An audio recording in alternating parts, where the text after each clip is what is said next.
যাদের নজর মোটা মানে ভালো দেখে না, ওদেরকে ড্রাইভিং লাইসেন্স দেওয়া হয়নি, মানে ঠিক করে দেখে না, একটু আবছা আবছা দেখে, ঠিক কিনা?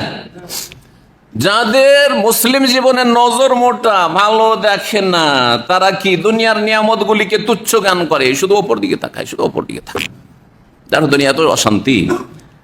আর শয়তান তাদেরকে কি করে, গ্রাস করে নেয়, শয়তান তাদের ওপর হুকুমত কায়েম করে ফেলে, শয়তানের রাজত্ব কায়েম হয়ে যায়। এই মর্মে আল্লাহ রাব্বুল আলামিন বলছেন সূরা আরাফের আয়াত 17-তে, যে শয়তান, ইবলিস শয়তানকে আল্লাহ যখন ছাড় দিলেন, ওই যে নাফরমানি করলো, সিজদা করলো না আদম আলাইহিস সালামকে, তাই না?